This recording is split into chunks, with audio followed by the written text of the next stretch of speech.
नमस्कार दोस्तों, मैं सुमित आप सभी का हमारे यूट्यूब चैनल में स्वागत करता हूं। चलिए दोस्तों शुरू करते हैं। तो बच्चों, जैसा कि हमने वादा किया था कि हमारी जो जनरेशन्स होंगी उसके बाद जो हो हमारा उसका टेस्ट लेंगे, ठीक है। तो बच्चे यहीं पे हमारा जो टेस्ट है वो आपका मैंने ऑर्गेनाइज कर दिया है, ठीक है। टेस्ट आपको इस टाइप से मिला करेगा जैसे मैंने अभी आपको यहाँ पे वीडियो बना के दी, ठीक है। तो चलिए बच्चों शुरू करते हैं हमारे पहले क्वेश्चन से। कहता है कि ENIAC को चलाने में बिजली की कितनी खपत होती थी। यानी कि ENIAC क्या है बच्चे, पहली पीढ़ी का कंप्यूटर है। और मैंने बताया था कि पहली पीढ़ी के कंप्यूटर को चलाने के लिए 150 किलोवाट प्रति घंटे की क्या है, बिजली की खपत होती थी, ठीक है। नेक्स्ट कहता है कि ENIAC की गणना रफ्तार क्या थी। तो बच्चे जो ENIAC था उसकी गणना रफ्तार कितनी थी, 5000 जोड़ प्रति सेकंड। यानी कि ये एक सेकंड में 5000 तक का काउंट कर सकता था, ठीक है। बच्चे जैसा कि मैंने आपको बताया था कि कुछ क्वेश्चन जो छूट गए होंगे, जो मैं बीच में डिटेलिंग में क्या पता नहीं भी बता पाया हूँ, माइंड से निकल गए होंगे, आपको टेस्ट सीरीज में देखने को जरूर मिलेंगे, ठीक है। इसके बाद बच्चों हमारा जो है थर्ड क्वेश्चन आता है, दूसरी पीढ़ी के कंप्यूटरों का काल क्या था। देखिए बच्चों, मैंने बताया था जो चीज 40 की लाइन से लेके 50 की लाइन के बीच में रहेगी, ठीक है, वो रहेगी फर्स्ट, और 50 से जो 60 रहेगी वो रहेगी सेकंड। तो आपकी ये कौन सी पीढ़ी होगी, सेकंड जनरेशन होगी, ठीक है। नेक्स्ट क्वेश्चन की तरफ बढ़ते हैं। दूसरी पीढ़ी के कंप्यूटर का मुख्य पुर्जा क्या था। देखिए ट्रांजिस्टर जो है दूसरी पीढ़ी का था, पहली पीढ़ी का क्या था बच्चे, वाल्व। आईसी कौन सी पीढ़ी में थी, तीसरी, और प्रोसेसर थे वो चौथी पीढ़ी के। तो हमसे पूछा कौन सा है, दूसरी पीढ़ी का, तो हम किसका निशान लगाएंगे, ट्रांजिस्टर का। ट्रांजिस्टर का आकार क्या है। देखिए बच्चे, मैंने जब आपको एक्सप्लेन किया था ट्रांजिस्टर, तो मैंने बताया था कि जो ट्रांजिस्टर है वो वैक्यूम ट्यूब का 1/1200वां हिस्सा होगा, ठीक है, 1/1200वां हिस्सा। यानी कि एक ट्रांजिस्टर 1200 वैक्यूम ट्यूब की जगह ले लेता था, ठीक है। ट्रांजिस्टर क्या है, तो बच्चे आपको पता है ट्रांजिस्टर क्या है, एक सेमीकंडक्टर डिवाइसेस है। नेक्स्ट क्वेश्चन की तरफ बढ़ते हैं। ट्रांजिस्टर किस चीज का बना होता है। तो बच्चे ट्रांजिस्टर जो है वो सिलिकॉन या जर्मेनियम धातु का बना होता है। कंप्यूटर की ऑलमोस्ट आइटम जो भी पूछ लेगा वो किससे बनी होगी, सिलिकॉन से, चाहे वो रैम भी क्यों ना हो। नेक्स्ट क्वेश्चन की तरफ बढ़ते हैं। ट्रांजिस्टर का मुख्य काम क्या है। गाना सुनाना, नहीं भाई ये तो हो नहीं सकता। खुशबू फैलाना, भाई बगीचे में तो आई नहीं है। नेक्स्ट पॉइंट आता है, दो टर्मिनलों के बीच धारा के प्रवाह को नियंत्रित करना। बिल्कुल, ये जो दो टर्मिनल होते हैं उनके बीच की जो धारा है उसको नियंत्रित करता है। तो बच्चे नेक्स्ट क्वेश्चन की तरफ बढ़ते हैं। तीसरी पीढ़ी के कंप्यूटरों का काल क्या था। तो बच्चे तीसरी पीढ़ी कहां पे आ जाएगी, 60 से 70 के बीच आ जाएगी। तब हम कर देंगे ऑप्शन नंबर सी क्या है हमारा आंसर है। नेक्स्ट चलते हैं बच्चों, हमारा नेक्स्ट है तीसरी पीढ़ी के कंप्यूटर का मुख्य पुर्जा क्या था। तो बच्चे आप सभी को पता है तीसरी पीढ़ी किसके ऊपर थी, इंटीग्रेटेड सर्किट यानी आईसी के ऊपर। तीसरी पीढ़ी के कंप्यूटरों में पहली बार किसका इस्तेमाल हुआ था। Primary memory, secondary memory, cache memory या टर्शियरी मेमोरी। तो बच्चे ध्यान से देखें, रैम की बात कर रहा है यहाँ पे, सेकेंडरी मेमोरी यानी हार्ड डिस्क वगैरह की बात कर रहा है, थर्ड यानी कैश मेमोरी की बात कर रहा है, टर्शियरी मेमोरी बच्चे ऐसी कोई मेमोरी रहेगी नहीं, ठीक है। तो हमारा आंसर इन तीनों में से बन सकता है, प्राइमरी मेमोरी, सेकेंडरी मेमोरी या कैश मेमोरी। देखिए बच्चे तीसरी पीढ़ी के कंप्यूटर में क्या आ गई थी बच्चे, आईसी आ गई थी। तो आपको ना दिमाग से क्वेश्चन का आंसर करना है, ठीक है। और इसके अंदर मल्टी प्रोग्रामिंग वगैरह आ गई थी, वर्चुअल मेमोरी का कॉन्सेप्ट आ गया था तीसरी पीढ़ी में। तो हमारा जो क्या कॉन्सेप्ट आ गया था, प्राइमरी मेमोरी का आ गया था, जिसमें रैम और रोम का इस्तेमाल होने लग गया था, ठीक है। तो हम कहेंगे कि हमारा प्राइमरी मेमोरी यानी मेन मेमोरी इसको बोलते हैं, मुख्य मेमोरी भी बोला जाता है, इसका इस्तेमाल होने लग गया था। नेक्स्ट क्वेश्चन की तरफ बढ़ते हैं बच्चे। नेक्स्ट क्वेश्चन में कहता है चौथी पीढ़ी के कंप्यूटरों का क्या काल था। तो बच्चे आपको पता है जो चौथी पीढ़ी के कंप्यूटर थे वो बच्चे कहां पे रहेंगे, 70 से लेके 80 तक के बीच में रहेंगे। नेक्स्ट क्वेश्चन कहता है चौथी पीढ़ी के कंप्यूटरों का मुख्य पुर्जा क्या था। अब आपको पता है पहली पीढ़ी किस पे थी, वाल्व, दूसरी ट्रांजिस्टर, तीसरी आईसी, चौथी किसके ऊपर रहेगी, माइक्रो प्रोसेसर के ऊपर। पूछता है माइक्रो प्रोसेसर क्या है यानी खालिस्तान। एक ही चिप पर हजारों आईसी का एक समूह है। भाई कह रहा है कि एक चिप के ऊपर 1000 आईसी लगा रखी हूँ, नीचे कह रहा है एक चिप के ऊपर 100 में आईसी लगा रखी हूँ, थर्ड में कहता है एक चिप पे लाखों आईसी लगा रखी हूँ, और चौथा कहता है एक चिप पे करोड़ों आईसी लगा रखी हो। देखिए बच्चों, मैंने आपको बताया था कि थर्ड जनरेशन किसके ऊपर थी, हमारी LSI के ऊपर। इसके अंदर क्या थे, हमारे हजारों उपकरण लगे थे, ठीक है। उसके बाद क्या आ गई थी, VLSI, SI very large scale integration. तो इसके ऊपर क्या थे बच्चे, लाखों करोड़ों उपकरण लगा दिए गए थे। तो हम किसके ऊपर आंसर देंगे, एक चिप के ऊपर करोड़ों आईसीओ का समूह। नेक्स्ट कहता है चौथी कंप्यूटर की एक और क्या विशेषता थी, कह रहा है डाटाबेस मैनेजमेंट सिस्टम। भाई वो डाटाबेस को मैनेज करते होंगे, यानी कि जो हमारा डाटा बनाते हैं हम, कोई भी है, जैसे मैंने आपके लिए एक टेस्ट ऑर्गेनाइज किया तो मैंने क्या किया, एक डाटा बनाया, इसको मैनेज किया। फिर मेरे पास 50 से ज़्यादा स्टूडेंट हैं, वो एडमिशन लेके पढ़ रहे हैं, तो मैंने उनका क्या बना रखा है, एक डाटाबेस बना रखा है, उनका नाम, फादर नेम, वो मैनेजमेंट करने लग गए थे।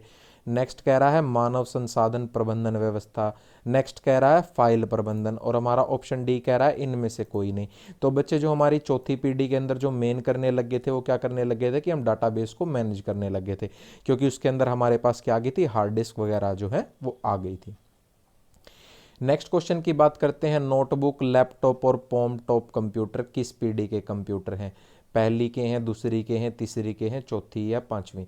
तो बच्चे आपको पता है लैपटॉप वगैरह, पॉम टॉप वगैरह क्या है, लेटेस्ट टेक्नोलॉजी है, जो हमारी आर्टिफिशियल इंटेलिजेंस के भी इसके अंदर आजकल एग्जाम्पल आने लगे हैं। तब हम कहेंगे हमारी किस पीढ़ी के हैं, पांचवी पीढ़ी के हैं। नेक्स्ट क्वेश्चन की तरफ बढ़ते हैं, प्रथम बिजली से चलने वाला कंप्यूटर का नाम क्या था। देखो भाई मैंने आपको बताया था कि दुनिया का सबसे पहला बिजली से चलने वाला कंप्यूटर, देखिए यहाँ पे बात कर रहा है पायनियर 1, एप्पल 1, इंटेल 1 या मार्क 1। आपको पता है क्या रहेगा, मार्क 1 रहेगा। नेक्स्ट क्वेश्चन की तरफ बढ़ते हैं बच्चे। नेक्स्ट क्वेश्चन में हमसे कहता है कि मार्क 1 के निर्माता का नाम क्या है। अब देखो बच्चे मैंने क्लास के अंदर तो बता दिया था कि निर्माता कौन है, हार्वर्ड है, लेकिन हार्वर्ड यहाँ पे 2 आ गए हैं, ये बात याद रखें, ठीक है। अब हार्वर्ड 2 आ गए हैं तो मैं आपको बता देता हूं कौन था, हार्वर्ड एकेन था, ठीक है, इसको ध्यान रखना, हार्वर्ड एकेन। अगर आप बच्चे वैसे भी नॉर्मली भी चेक करेंगे तो बच्चे ध्यान से देखें, हार्वर्ड एंड लिख रखा है, क्या लिख रखा है, हार्वर्ड एंड। तो बच्चे ये तो वैसे भी नहीं रहेगा, एंड तो किसी का सरनेम भी नहीं होगा। नेक्स्ट कह रहा है मार्क 1 के आकार कितना लंबा था। तो बच्चे मैंने आपको बताया था 15 मीटर गुणा 15 मीटर, ठीक है। तो बच्चे हमारा क्या आंसर रहेगा, ए। नेक्स्ट क्वेश्चन की तरफ बढ़ते हैं, मार्क 1 नामक कंप्यूटर दरअसल क्या था। मार्क 1 नामक कंप्यूटर दरअसल क्या था, रोबोट था, इंजन था, automatic sequence controller, controlled calculator. तो बच्चे मैंने बताया था आपको कि जो मार्क 1 की विशेषता क्या थी, ये ऑटोमेटिक सीक्वेंस कंट्रोलर था, यानी कि क्रम में, ऑटोमेटिक यानी अपने आप, सीक्वेंस यानी क्रम, ठीक है, और कंट्रोलर यानी निर्धारित करने वाला। तो बच्चे हमारा ऑप्शन क्या रहेगा, सी रहेगा। प्रारंभिक दिनों में कंप्यूटर में ट्रांजिस्टर की जगह किसका इस्तेमाल होता था। तो बच्चे आपको पता है प्रारंभिक दिनों में कंप्यूटर से पहले क्या थी, वैक्यूम ट्यूब थी। बच्चे यहाँ पे ट्यूब दिया है, लेकिन हमारे ध्यान से देखें ऑप्शन के अंदर क्या दे रखा है, वैक्यूम ट्यूब, तो हम वैक्यूम ट्यूब के ऊपर ही आंसर करेंगे।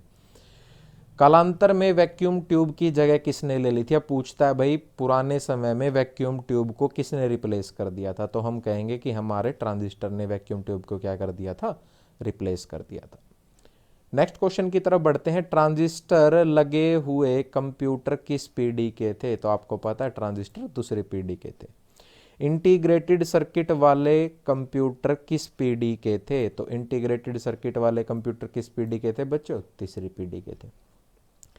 नेक्स्ट क्वेश्चन में कहता है माइक्रो प्रोसेसर वाले कंप्यूटर किस पीढ़ी के थे। तो आपको पता माइक्रो प्रोसेसर कौन सी पीढ़ी में था, चौथी में।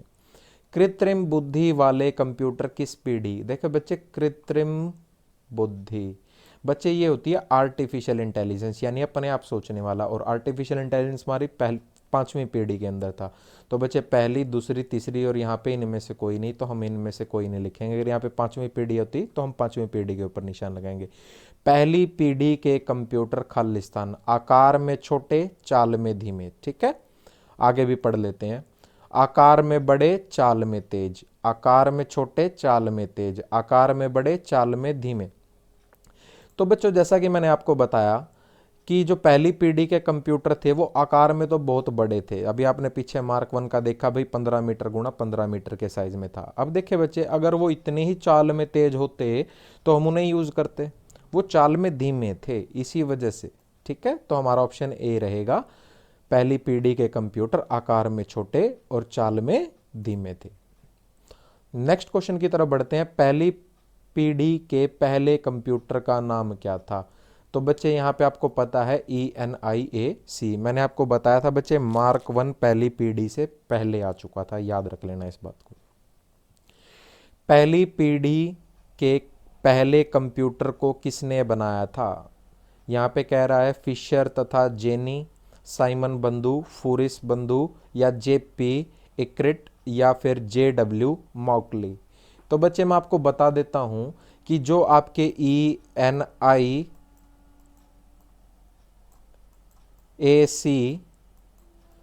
और UNIAC, इनको बनाने वाला बच्चे ये दो साइंटिस्ट थे, JP इक्रिट और JW मॉकली। नेक्स्ट क्वेश्चन की तरफ बढ़ते हैं। ENIAC कम से कम कितने बड़े कमरे में रखा जाता था? तो बच्चे आपको मैंने बताया था कि उनका साइज 45 गुना 45 फीट यानी 15 गुना 15 मीटर हो गया था, और उन्हें रखने के लिए 50 गुना 50 फीट कमरे की जरूरत पड़ती थी। ENIAC का मुख्य पुर्जा क्या था? मॉनिटर, प्रिंटर, डिकोडर या वाल्व? ENIAC देखिए बच्चे पहली पीढ़ी का कंप्यूटर है और इसका मुख्य पुर्जे किस पे बने थे बच्चे? वाल्व यानी वैक्यूम ट्यूब के ऊपर। वैक्यूम ट्यूब को क्या भी बोला जाता है बच्चे? वाल्व भी बोला जाता है। कंप्यूटर शब्दावली में एक शब्द प्रौद्योगिकी में एक बदलाव है जो कंप्यूटर का उपयोग किया जाता है। ये कह रहा है भाई कंप्यूटर के अंदर ना जो बदलाव आए हैं धीरे धीरे करके, उसको हम क्या कहेंगे? तो बच्चे आपको पता है जो धीरे धीरे बदलाव आए थे हमने उनको क्या नाम दिया है? कंप्यूटर की जनरेशन यानी कंप्यूटर की पीढ़ियां। ठीक है, नेक्स्ट क्वेश्चन की तरफ बढ़ते हैं। VLSI माइक्रो प्रोसेसर पर आधारित पीढ़ी है। VLSI very large scale integration circuit. ठीक है, तो बच्चे आपको पता है कि VLSI जो हमारे माइक्रो प्रोसेसर है वो चौथी पीढ़ी के हैं। नेक्स्ट क्वेश्चन की तरफ बढ़ते हैं। बैच उत्पादन मुख्य रूप से इस पीढ़ी में प्रयोग किया गया। बैच उत्पादन देखिए बच्चों, ये जो बैच उत्पादन से मतलब है बच्चे, ये बैच होते हैं इसके अंदर हमारे PC के अंदर, यानी कि हम इन्हें कह सकते हैं कि जो हमारा टाइम शेयरिंग टाइम स्टैम्प जो हमारा आया था वो कौन सी पीढ़ी में आया था? तो हम कहेंगे हमारा चौथी पीढ़ी के अंदर आया था। खालिस्तान कंप्यूटर विज्ञान में एक उभरती हुई शाखा है जो कंप्यूटरों को मानव की तरह सोचने का साधन और तरीका बताती है। तो बच्चे आपको पता है जो हमारा है कंप्यूटर जो है वो मानव की तरह कब सोच सकता है? जब वो AI हो यानी आर्टिफिशियल इंटेलिजेंस में बना हो। ठीक है, तो बच्चों नेक्स्ट की तरफ बढ़ते हैं हम हमारे क्वेश्चन की तरफ। इस पीढ़ी में समय साझा करने वास्तविक समय नेटवर्क वितरित ऑपरेटिंग सिस्टम यानी time sharing real time network distributed operating system का उपयोग कब किया गया? तो हम कहेंगे चौथी पीढ़ी के अंदर किया गया। देखिए बच्चे मल्टी प्रोग्रामिंग वगैरह हमारी थर्ड पीढ़ी के बिल्कुल लास्ट में आई थी। ठीक है, इस बात को याद रख लेना। वो अगर वहां से आता है, अगर यहाँ पे बोल दूंगा मैं कि मल्टी प्रोग्रामिंग का कब यूज होने लग गया था, तो मैं कह दूंगा कि हमारा थर्ड जनरेशन से हो गया था। ठीक है, लेकिन time sharing real time networks distributed operating system जो ये आने स्टार्ट हो गए थे ये हमारे फोर्थ जनरेशन से आए थे। ठीक है, नेक्स्ट क्वेश्चन कहता है कंप्यूटर का जनक किसे कहा जाता है? सभी को पता है बच्चे कौन है? Charles Babbage.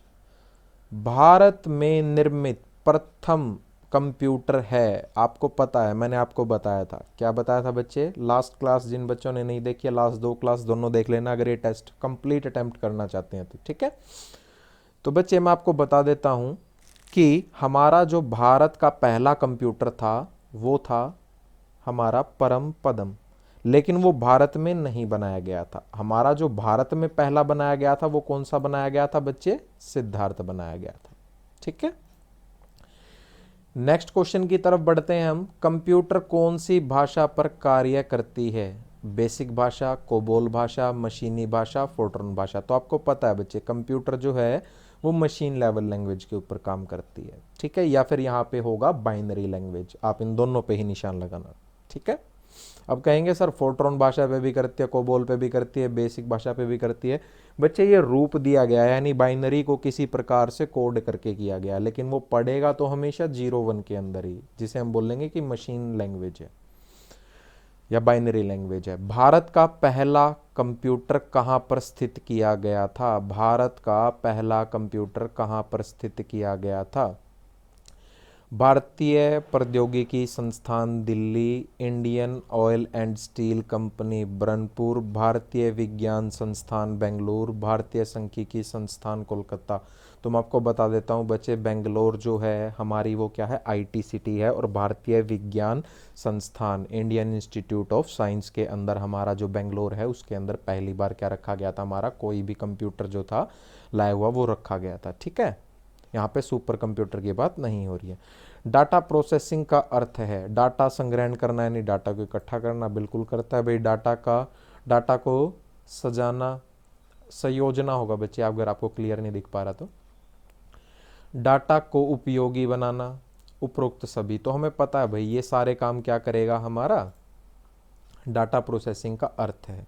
ठीक है, सबसे तेज कंप्यूटर होता है भाई mini computer, micro computer, main frame computer, super computer. देखिए बच्चे, धीरे धीरे मैं आपको बता देता हूँ, अगर आपको इनको बढ़ते क्रम में व्यवस्थित करना हो, सबसे पहले माइक्रो कंप्यूटर तेज होगा, फिर मिनी होगा, फिर मेन फ्रेम होगा, फिर मिनी होगा, और फिर सुपर कंप्यूटर होगा। ये बढ़ते क्रम में होंगे। ठीक है, यानी कि माइक्रो कंप्यूटर, फिर मेन फ्रेम कंप्यूटर, फिर मिनी कंप्यूटर, और फिर हमारा सुपर कंप्यूटर। ये हमारे बढ़ते क्रम रहेंगे इनके।